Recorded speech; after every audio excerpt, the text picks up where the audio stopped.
Sziasztok! Jelentkezem újra. Legutolsó videóm a chili elkészítéséről szólt, és ígértem, hogy jönnek a chili receptek. Íme az első, a chili készült piskóta. Remélem, tetszeni fog. Sziasztok!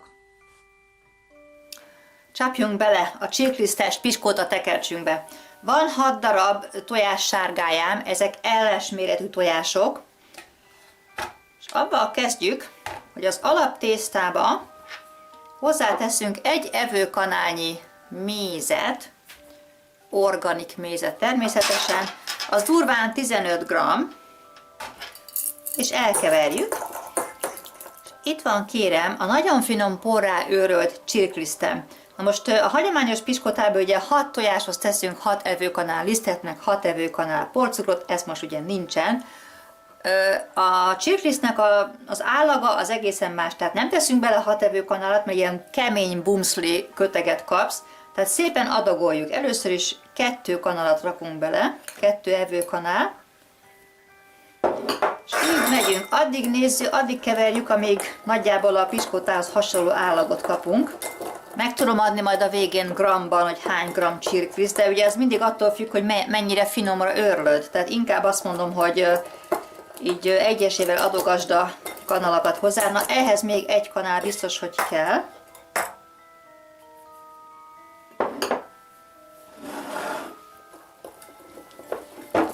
Na igen, ez már elég sűrű, tehát nem tudom mennyire látszik.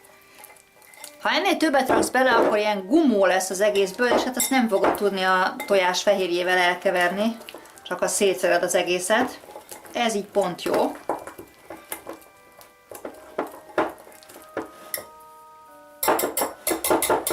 Tehát 6 tojássárgája, 3 evőkanálnyi csirkliszt.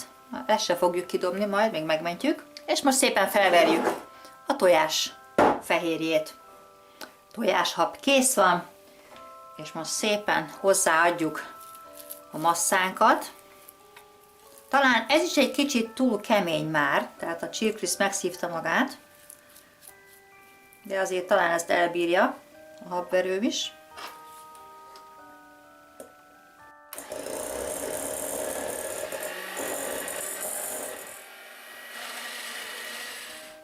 Gyönyörű szép lett, megmondom őszintén.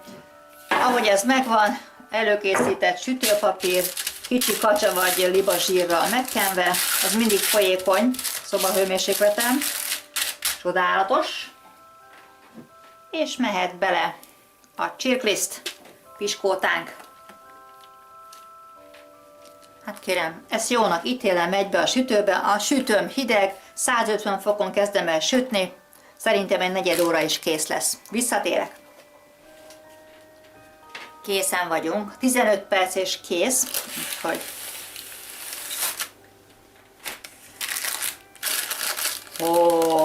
look! Wow! Szép! És itt minden piskótával itt is gyorsan dolgozunk.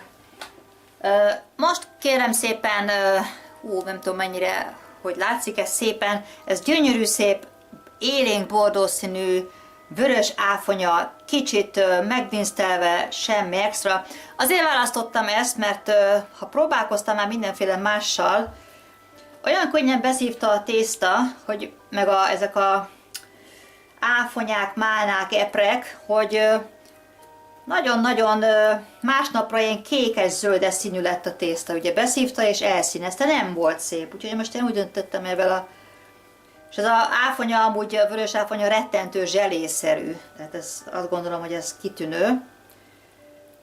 Persze most szezonja van. Valószínű nyáron nem nagyon fogod ezt megkapni. De hát akkor most csináljuk. Ja, másik fontos dolog. A vörös áfonya magába iszonyatosan savanyú. Tehát ebben most nem mézet raktam ízesítésnek, hanem édesítőt. Mindenki kóstolja meg, hogy mennyire bírja. Ha te rettentően nagy követője vagy a savanyúságnak, a savanyúnak, akkor akár anélkül is jó.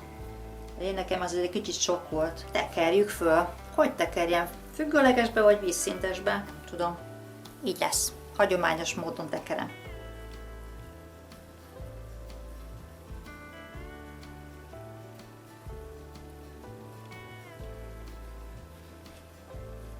Kész.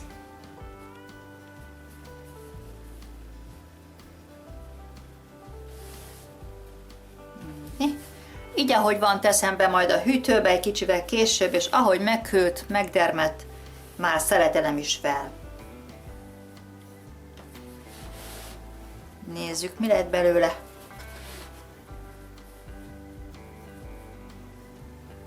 Szépséges és jóságos. Akkor most felszeljük. Hát nézzük, mi van belül. Ez lesz a szelet. Megnézzük, milyen belül.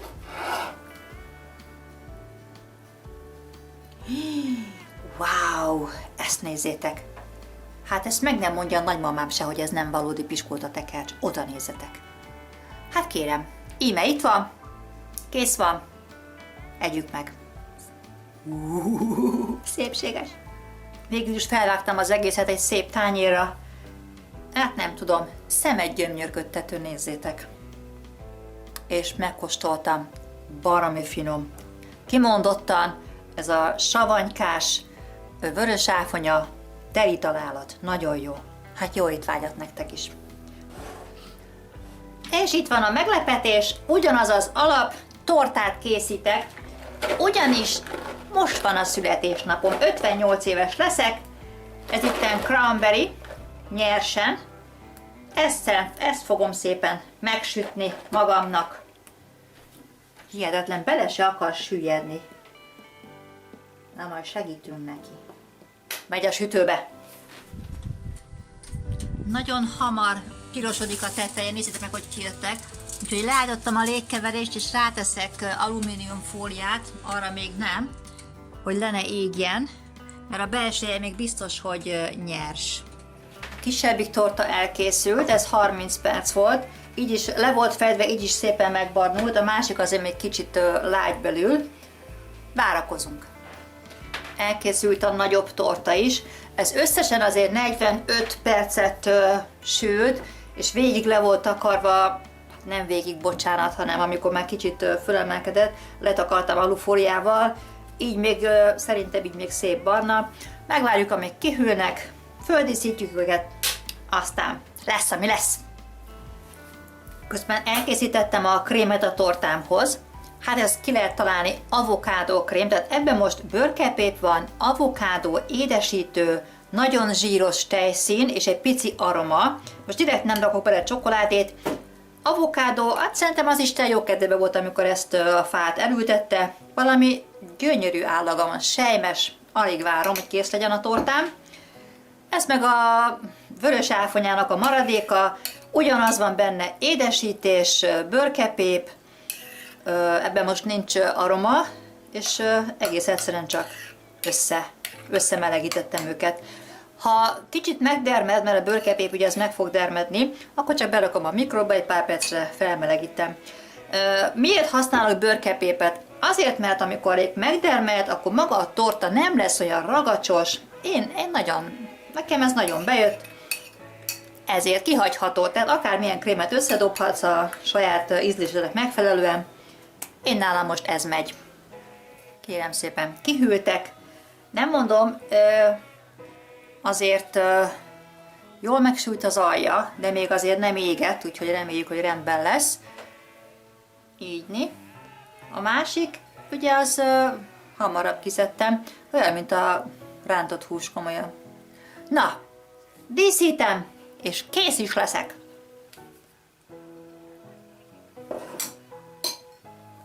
Egyik réteg.